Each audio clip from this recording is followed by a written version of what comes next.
What would you do if one morning, making your way through the dense fog of the Primorsky forest, you found an abandoned house where you discovered dozens of photographs of women with identical faces and empty eyes, women whom no one had ever seen in the nearby villages, women whose images became increasingly distorted with each new generation?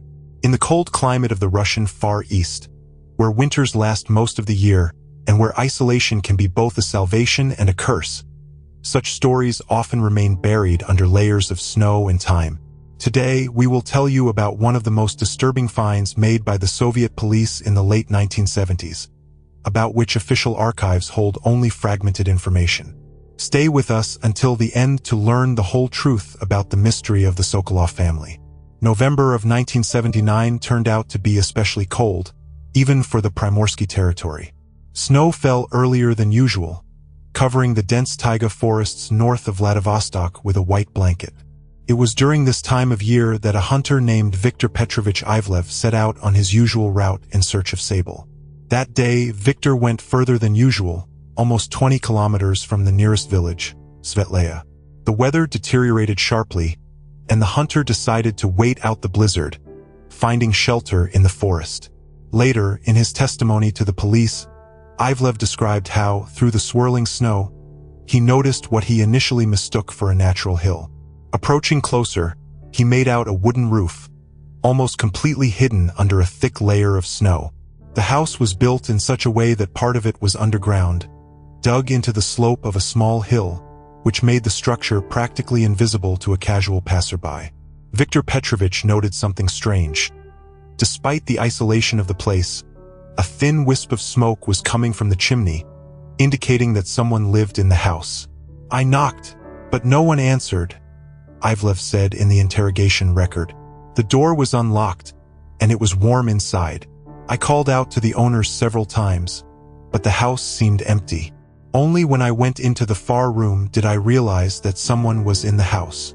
What the hunter saw in that room made him immediately return to the village and report the find to the local police station.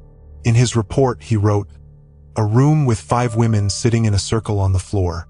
They were all dressed in identical gray dresses. They all had the same hairstyles. Long, dark hair braided into braids. But the most disturbing thing was that all 5 women were strikingly similar to each other, like twin sisters, but of different ages. They did not react to Ivlev's appearance, continuing to sway monotonously back and forth and humming something to themselves. They looked right through me," Viktor recalled, "as if I were a ghost or didn't exist at all. I tried to talk to them, but they didn't answer. Only the youngest girl, about 14 years old, turned her head towards me for a moment, and her eyes. There was such horror in them that I involuntarily stepped back." On November 23, 1979, a group of 3 police officers, led by Major Sergei Nikolaevich Kurbatov, arrived at the house. According to the official report, when the police officers arrived at the scene, the house was empty. Everything indicated that the inhabitants had left it in a hurry. Uneaten food remained on the table, the stove still held heat, and a bag with personal belongings was found in one of the rooms. But what really caught the attention of the investigators were the photographs hanging on the walls of the main room. Dozens of black and white pictures depicting women who were strikingly similar to each other. The photographs were organized in the form of a family tree with dates dating back to the beginning of the 20th century. "We counted 100 photographs of women divided into 4 generations," Major Kurbatov wrote in his report.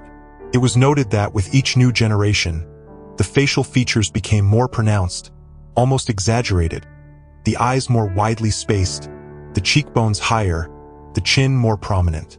In the last photographs, dated to the 1970s, the women had obvious signs of physical abnormalities. On the same day, the police officers discovered a locked door in the basement of the house. When they broke the lock, they saw a small room, more like a cell. In the corner, on a thin mattress, lay an elderly woman who, apparently, was chained to the wall with a chain secured to her ankle. The woman was alive, but in an extremely emaciated condition and did not react to the presence of people.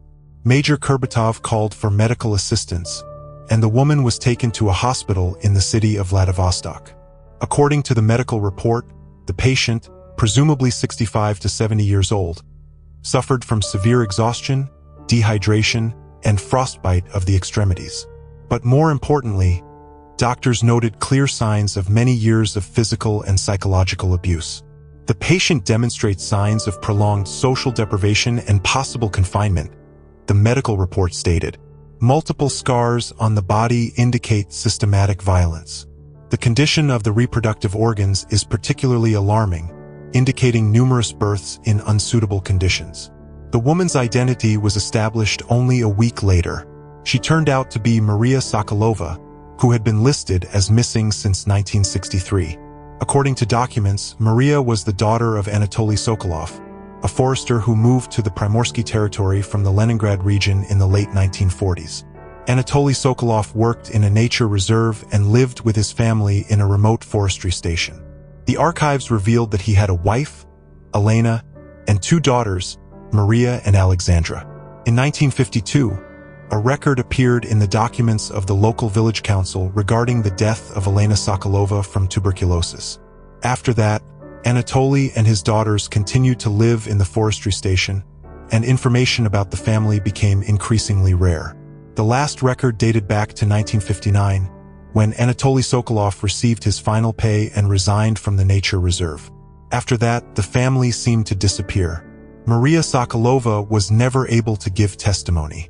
During her 2 weeks in the hospital, she did not utter a word, remaining in a state of deep catatonia. Doctors noted that the only reaction they observed in the patient was a panic fear that arose whenever a male doctor or orderly entered the ward. The investigators returned to the abandoned house for a more thorough search. In one of the rooms, they discovered a hiding place under the floorboards, in which there was an old leather suitcase. Inside were documents, photographs, and a handwritten diary that, apparently, belonged to Anatoly Sokolov. The pages of the diary revealed to the investigators a story that, according to Major Kurbatov, made their blood run cold. The entries began in 1950 and were kept almost daily for 20 years. In the first entries, Anatoly described his life in the forestry station, his work, and his family. The relationship with his wife, Elena, according to the entries, was strained. Elena threatened again to leave and take the girls. Anatoly wrote in one of the entries for April of 1951. She does not understand the importance of our experiment, does not understand that we are on the threshold of a great discovery. I will have to take measures to protect our project. In the entries for 1952, Anatoly described his wife's illness in detail, but there was not a gram of sympathy or sadness in his words. He wrote about her death as an inevitable step towards the purity of the experiment. After that, the entries became increasingly disturbing. Anatoly began to keep detailed observations of his daughters, recording their physical parameters, behavioral characteristics, and even such intimate details as the onset of menstruation. In an entry from December of 1954, Anatoly wrote, "Maria shows excellent results. Her facial features correspond exactly to the calculations. Alexandra lags behind in development, but this was predictable. The second generation always gives weaker results. The real breakthrough will begin with the third generation." From the diary, it became clear that Anatoly Sokolov was not a simple forester. Before the war, he worked at a research institute in Leningrad, where he conducted research in the field of eugenics, a pseudoscience studying methods of improving the human race. After the war, when such studies were recognized as Nazi and banned, Sokolov was forced to leave the institute. However, he did not abandon his ideas but decided to continue the experiments in isolation. The entry from June of 1957 became a turning point in the investigation. "Today is a great day," he wrote. "Maria gave birth to a daughter. The child is perfectly healthy and demonstrates all the signs that I predicted. The shape of the skull and the position of the eyes are particularly noteworthy. Alexandra is showing an unhealthy interest in the child. I fear she may negatively affect the purity of the experiment. I will have to isolate her." The next pages of the diary revealed a picture of monstrous experiments. Anatoly Sokolov used his own daughters to create, as he called it, an ideal female specimen. He forced his daughters to give birth to children, and then these children, reaching puberty, also became part of his experiment. Over 20 years, Several generations changed in the isolated house, and each new generation of Sokolov women became more and more similar to each other, but at the same time more and more physically and mentally unhealthy. In the last entries, dated to the beginning of 1979, Anatoly's handwriting became less and less legible, and the content became more and more incoherent. He wrote about great success, about how his experiment had proven the superiority of the Northern Line, and about the final phase, which was to begin in the autumn of that year. The last entry, dated October 20th, 1979, contained only a few lines. "They think they can stop me, think they can sabotage the work of my entire life. But I foresaw this. I have prepared everything for the final phase. When they find us, it will be too late." The entries ended there. Investigators assumed that Anatoly Sokolov may have been a victim of his own experimental women, whom he had held captive and subjected to violence for decades. However, no trace indicating his fate was found. In addition to the diary, the suitcase contained medical records that Anatoly kept for each of the women.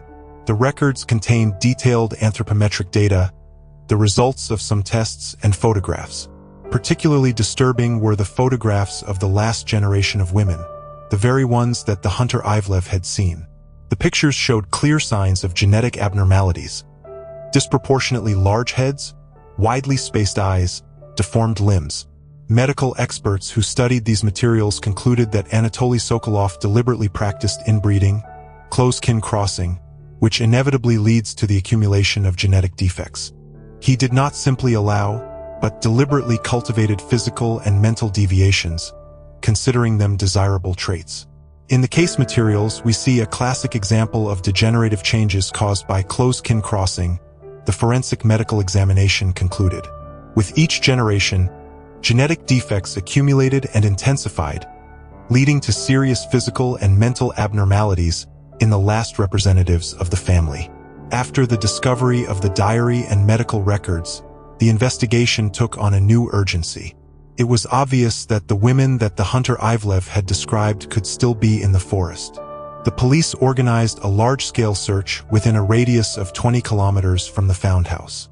On December 4th, 1979, the search team discovered an old, abandoned mine approximately 3 kilometers from the Sokolov house. The entrance to the mine had recently been cleared of snow, and traces of human presence were found inside. The remains of a fire, empty tin cans, a blanket. Going deeper into the mine, the police officers discovered something horrifying. In one of the side tunnels, in a small extension resembling a natural cave, they found 5 bodies. 4 women and 1 man lay in a circle, holding hands.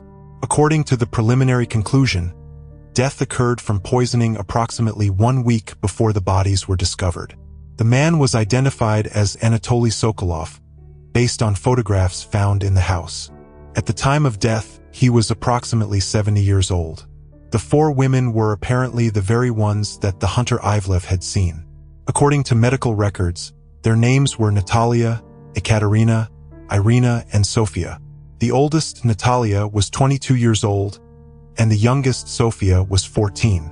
All of them were direct descendants of Maria and Alexandra Sokolov, the daughters of Anatoly. But the most disturbing discovery was that the body of the 5th woman, whom Ivlev had seen, was not found in the cave. According to Anatoly's records, her name was Anna. She was 18 years old and 6 months pregnant. Further investigation revealed that the death of Anatoly Sokolov and the 4 women was not accidental. Next to the bodies was found an empty vodka bottle and traces of some kind of powder. Toxicological analysis established that all 5 had died from cyanide poisoning, which had been added to the vodka. In Anatoly Sokolov's pocket, they found a note written in the same handwriting as the diary. The experiment is complete. The results exceeded all expectations. It is time to move on to the final phase. The search for Anna continued for several more weeks, but yielded no results. Tracks in the snow indicated that someone had left the mine shortly before the police arrived, but the tracks disappeared after a few hundred meters due to the snowfall. In January of 1980, the investigation was officially suspended. Maria Sokolova, the only survivor of the family, never came out of her catatonic state and was transferred to a closed psychiatric hospital, where she died 2 years later from pneumonia. It would seem that this was the end of the story of the most inbred family in the North. But in 1984, something happened that made people remember the Sokolov family again. In March of that year, a girl of approximately 4 years old was brought to an orphanage in the city of Khabarovsk. She was found alone at the train station, without documents and without adult supervision. The girl did not speak, looked emaciated and frightened. But what caught the attention of the doctors was the child's unusual appearance. A disproportionately large head, widely spaced eyes, high cheekbones, features strikingly reminiscent of the women in the photographs from the Sokolov house. A genetic examination conducted at the request of the police showed a high probability that the girl was a direct descendant of the Sokolov family. Moreover, the analysis revealed signs of severe inbreeding, which confirmed the version that the girl could be the child of the missing Anna. Despite all efforts, Anna was never found. The supposed daughter of Anna, who was given the name Elena at the orphanage, remained under the care of the state. Elena's medical record noted numerous congenital defects, delayed mental development, and a tendency towards bouts of unmotivated aggression. In 1991, when Elena was approximately 11 years old, she disappeared from the orphanage. Officially, it was believed that she had run away, but some orphanage staff claimed that shortly before the girl's disappearance, they saw a strange woman who came to the fence of the institution several times and watched the children during their walk.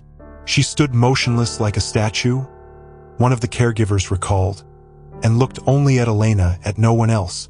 She had the same eyes as the girl, wide-set, empty. When I tried to approach her, she disappeared into the forest. The search for Elena yielded no results. The case of her disappearance remains open to this day. In subsequent years, there were repeated reports in remote areas of the Primorsky territory of strange women seen in the forest. Local residents told of seeing women with unusual appearances in identical gray dresses, who appeared on the outskirts of villages at dusk and disappeared just as suddenly.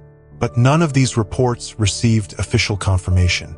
The archives of the Vladivostok Regional Museum contain a folder with materials from the Sokolov case. For a long time, these documents were classified, and only in the 1990s did researchers gain partial access to them. Among the materials are photographs, medical records, and copies of pages from Anatoly Sokolov's diary. But the most interesting thing is an appendix to the case dated 1997. This appendix contains a report on a strange incident that occurred in one of the villages of the Primorsky territory. A group of geologists conducting surveys in the taiga discovered a small settlement consisting of several dugouts. The settlement was inhabited exclusively by women, whose appearance alarmed the geologists. They were all strikingly similar to each other and had obvious signs of physical abnormalities. When the geologists reported their find to the local police station and an operational team arrived at the scene, the settlement was empty. Inside the dugouts were traces of hasty flight, uneaten food, abandoned belongings, smoldering coals in the stoves, and on the wall of one of the dugouts, the familiar family tree with photographs of women with identical faces. But what really made the investigators shudder were the records found in the central dugout. It was a diary written in neat female handwriting. It described in detail the experiments to create the ideal northern woman, experiments begun by Anatoly Sokolov and continued by his descendants. The entries spoke of a great mission, of the purity of the line, and of a new generation that would change the world. The last entry, dated the day before the geologists arrived, read, "They have found us again, but that means nothing. Our work is almost complete. Soon it will be time to show the world the results of our great experiment." After this incident, several search operations were organized, but they all ended without results. The Sokolov family, if it still existed, seemed to have dissolved into the vast expanses of the Primorsky taiga. This story could have simply become one of the many dark episodes of the Soviet era, if not for the strange reports that began to come in the early 2000s. In 2003, tourists vacationing on one of the remote beaches of the Primorsky territory took a series of photographs in which, they claimed, strange women were captured watching them from the forest. In the pictures, the quality of which left much to be desired, one could distinguish the silhouettes of several figures in gray clothes. They all had similar facial features: high cheekbones, widely spaced eyes, thin lips. In 2007, a group of speleologists exploring caves in the northern part of the Primorsky territory reported a strange find. In one of the caves, they discovered something resembling an altar, a flat stone on which stood framed photographs. All the photographs depicted women with identical faces strikingly similar to the faces of the women of the Sokolov family. But the most disturbing was the report received by the Vladivostok police in 2011. An employee of the Land of the Leopard National Park, while patrolling the territory, came across a strange scene. In a forest clearing, in a small meadow, he saw a group of women standing in a circle. In the center of the circle was a young girl lying on the ground. According to the employee, all the women were dressed in identical gray dresses and had a striking resemblance to each other.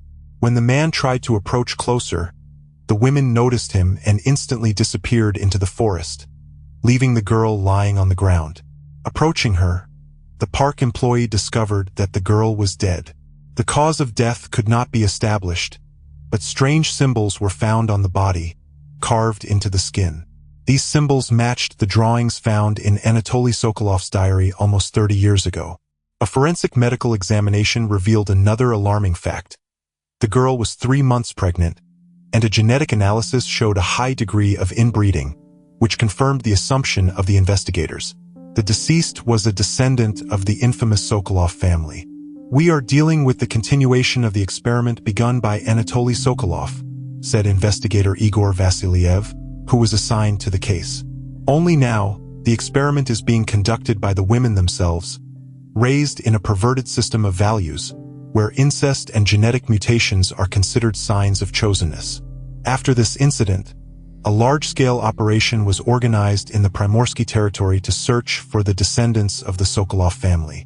It involved not only police officers but also specialists from the FSB, scientists, geneticists, and psychologists. The operation received the code name Northern Line, after the name that Anatoly Sokolov used in his diary. During the operation, more than 200 square kilometers of taiga were surveyed. Dozens of abandoned buildings, mines, and caves were checked, but the results were minimal. Several times, search teams found traces of temporary camps, the remains of fires, scraps of gray fabric similar to that from which the dresses of the Sokolov women were sewn. Once, a photograph was found nailed to a tree. It depicted a woman with the characteristic appearance of the Sokolovs holding a baby in her arms. In March of 2012, the operation was officially shut down. The official version was that the descendants of the Sokolov family, if they still existed, had most likely left the Primorsky territory or scattered to different regions, making their organized search practically impossible. However, researcher Dmitry Kravtsov, who studied the materials of the Sokolov case, held a different point of view. In his book Secrets of the Primorsky Taiga, published in 2015, he wrote, "All the evidence indicates that the Sokolov experiment not only did not cease with the death of its founder, but also acquired new, even more disturbing forms. The women raised in isolation and subjected to violence and genetic experiments did not simply continue the work of their tormentor. They turned it into a kind of cult." Kravtsov collected dozens of testimonies from local residents who, over the years, had seen strange women in the forests of Primorai. According to these testimonies, the women of the Sokolov family created something like a secret society living according to its own laws and rules. They moved through the taiga in small groups, never staying in one place for more than a few weeks. They avoided contact with the outside world, appearing in settlements only in cases of extreme necessity, usually deep at night. Local residents call them Northern Brides or Daughters of the Taiga. Kravtsov wrote, "There is a belief that seeing such a woman is a sign of trouble. It is especially dangerous to meet them on a full moon, when, according to rumors, they perform their rituals." One of the most intriguing testimonies collected by Kravtsov was the story of a former forester, Peter Nikolaevich Sidorov, who in 2010 accidentally stumbled upon a strange ritual in the depths of the taiga. "It was at the end of May. I was checking the distant cordons and spent the night in an old hunting cabin," Sidorov said. "I woke up to strange singing, went out onto the porch, and saw lights in the forest, about half a kilometer from the cabin. I decided to check who was there. I crept closer and saw a clearing in which bonfires were burning, and around them stood women in gray dresses. There were many of them, no less than 20. They all looked like sisters. According to Sidorov, the women formed a circle in the center of which was a pregnant girl. The women sang some monotonous song without words, and then the oldest of them took out a knife and made an incision on the pregnant woman's abdomen. But instead of blood, some kind of glowing liquid flowed from the wound. I decided that I was hallucinating, Sidorov continued.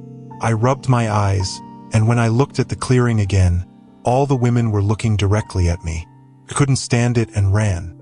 I ran all the way to the cabin, grabbed my things, and left there without even waiting for dawn. Sidorov's story could be dismissed as fiction or hallucinations, if not for one detail. The ritual he described exactly matched the entries in Anatoly Sokolov's diary, where he described a ritual of renewal, which was supposedly to be performed every 30 years to purify the line. In his diary, Sokolov wrote about a glowing liquid that supposedly appeared in the blood of the women of his family after several generations of inbreeding.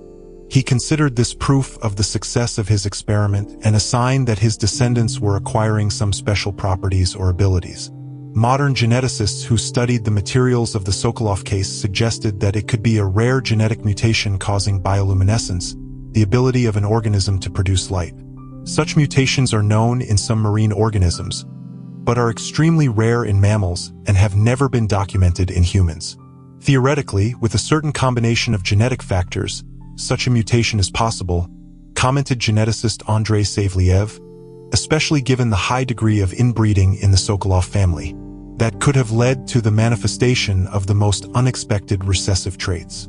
But without directly examining these women, it's impossible to say for sure whether we're dealing with a real biological phenomenon or a collective hallucination, born of isolation and mental abnormalities. In 2018, the story of the Sokolov family took an unexpected turn. An elderly woman with severe poisoning was admitted to a hospital in Vladivostok. She had no documents and refused to give her name, but a nurse caring for the patient noticed her unusual appearance. High cheekbones, wide-set eyes, thin lips, features characteristic of the women of the Sokolov family. When the information reached the police, investigator Igor Vasiliev, who had previously worked on the case of the deceased girl in the national park, joined the investigation. He arrived at the hospital to question the patient, but it was too late. The woman had died of multiple organ failure caused by a potent toxin of unknown origin. A small notebook filled with tiny handwriting was found during a search of the deceased's personal belongings. The entries were written in a strange language, a mixture of Russian and some incomprehensible words and symbols. Linguists who studied these records concluded that it was an artificial language created specifically for internal use within an isolated group. Such cryptolex or secret languages often arise in closed communities, explained linguist Sergei Morozov. They serve not only as a means of communication, but also as a way to strengthen group identity and protect themselves from the outside world. In the case of the Sokolov family, creating their own language was a logical step for a group striving for complete isolation and secrecy. Part of the Zapisy records was deciphered. They contained information about certain sanctuaries located in different parts of Primorsky Krai and about a great gathering that was to take place in the autumn of 2019. The records also mentioned 12 chosen ones and child of the new century, terms whose meaning remained unclear. Based on these records, a new search operation was organized, this time focusing on specific areas mentioned in the notebook. As a result, 3 so-called sanctuaries were discovered. Small caves or dugouts containing altars with photographs of women from the Sokolov family, candles, strange symbols on the walls, and objects whose purpose was unclear. In one such sanctuary, located in a cave near the village of Terny, fresh signs of human presence were found. Still warm embers in a fire pit, remnants of food, and trampled dry grass. According to experts, people had left the cave just a few hours before the arrival of the search party. But the most alarming find was a small room carved into the rock in the depths of the cave. The walls of the room were covered with strange symbols, identical to those found on the body of the girl in the national park. In the center of the room stood a stone table on which lay medical instruments. Scalpels, clamps, syringes, all with clear traces of use. Apparently, we have discovered a place where some kind of surgical procedures were performed, investigator Vasiliev noted in his report. An analysis of blood traces showed that at least 3 different people had been operated on here.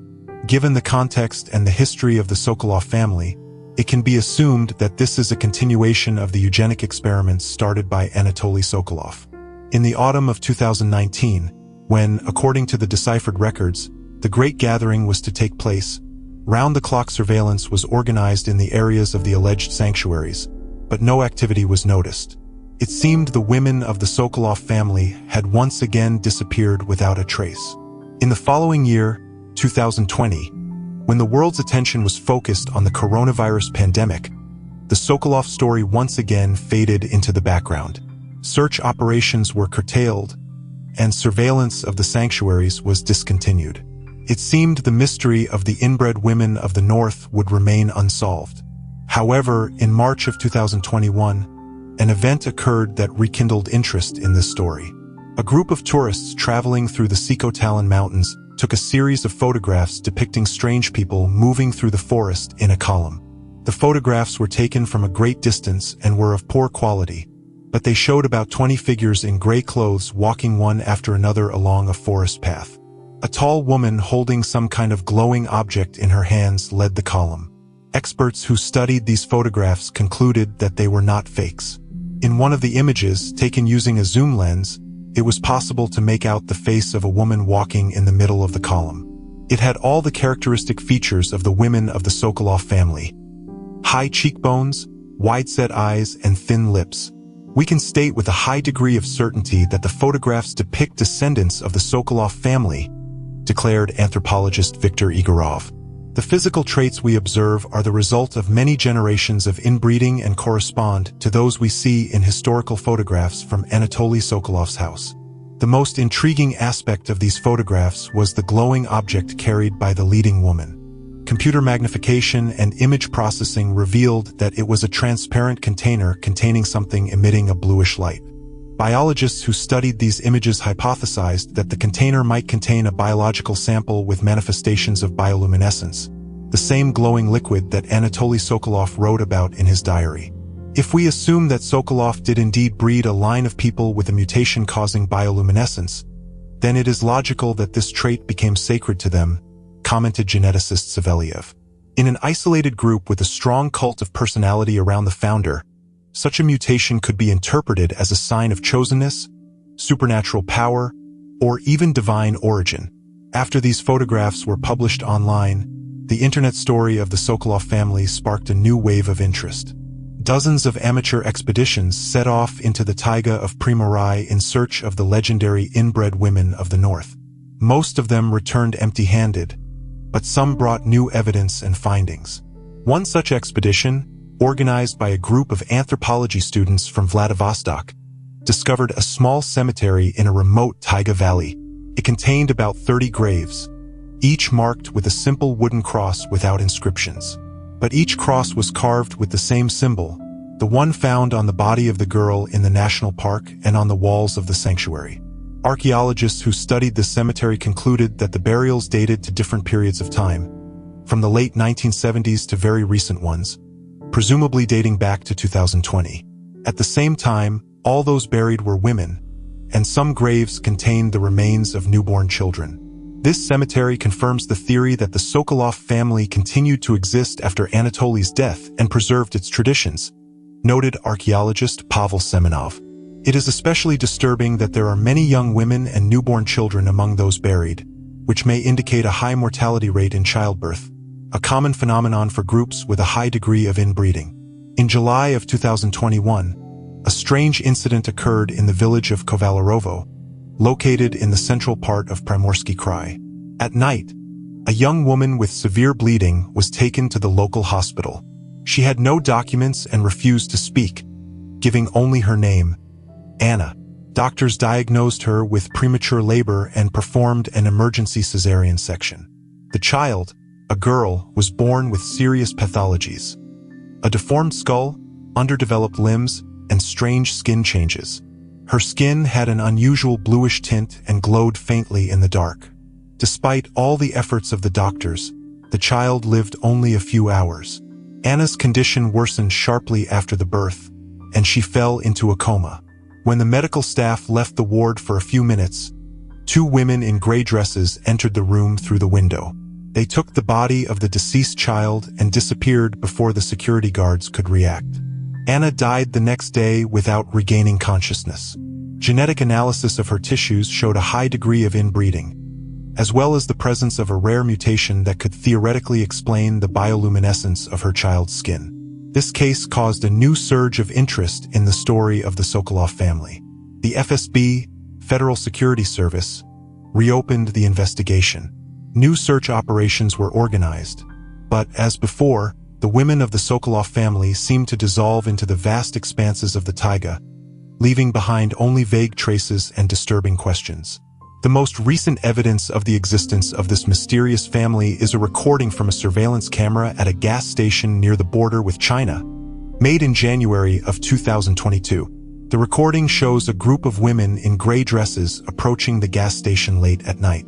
They move as an organized group, surrounding something or someone in the center of their circle. The women stop briefly at the edge of the illuminated area, and then one of them separates from the group and quickly approaches the gas station building. A close-up shows her face. High cheekbones, wide-set eyes, thin lips, features characteristic of the women of the Sokolov family. The woman leaves something at the door of the gas station and quickly returns to the group, after which they all disappear into the darkness.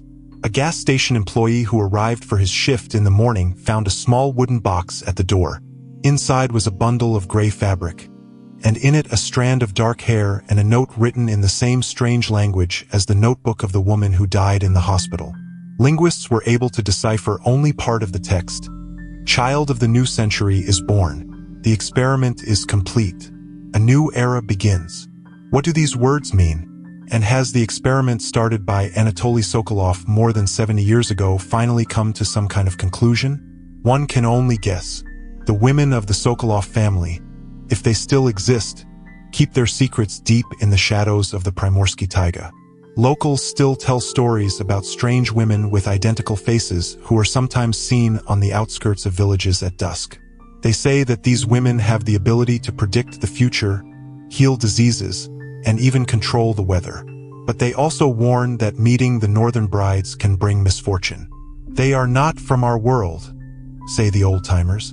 They are something between humans and the spirits of the taiga.